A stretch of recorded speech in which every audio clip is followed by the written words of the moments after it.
We're now going to talk about element positioning. So far, all our elements were relative positioned elements.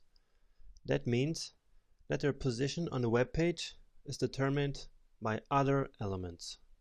Now, elements with absolute position can be positioned anywhere we want inside their parent elements.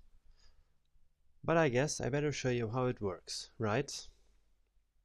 Now, back to our web page. Suppose we wanted to know which date this article was written.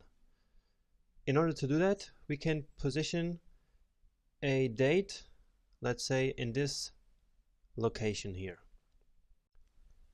And the easiest way to do that is probably with absolute positioning.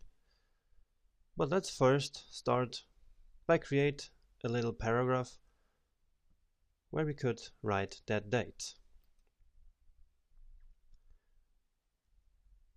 I will write that right after the main heading for now, but don't worry, we will position it then later. So it will be a paragraph and I will call it just date. And let's say March 11th, 2015. So, how does it look?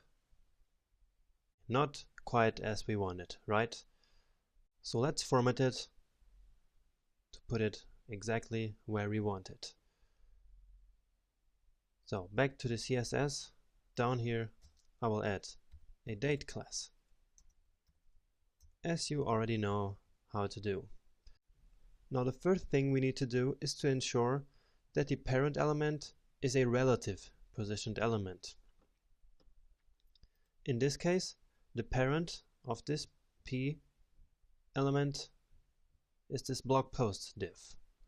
So let's edit it and say that its position is relative. Alright, now we can format this class here. So date has position absolute and not relative. And now, to put it exactly where we want it, we just say top 0, which means that it's right at the top with 0 pixels between the top and the element, and right also 0, which means that there is no distance between the right side of the parent container and the element. And there it is in the top right corner, just as we said. Now it's not quite where we want it yet, right? So you remember this padding between this box and this was 30 pixels, right? So what we can do is to say that this element should have 30 pixels to the right side, which will move it all the way to this place here. And now it also seems a little bit too much at the top, so we can say that there should be a distance of 10 pixels. So back in the CSS, the top is now 10 pixels and the right, let's say 30 pixels.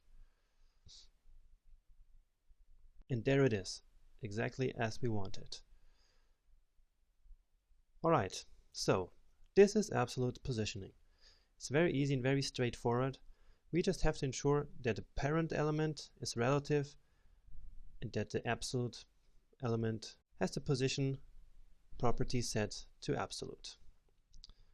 As always, more on that later when we will be working on our big website project.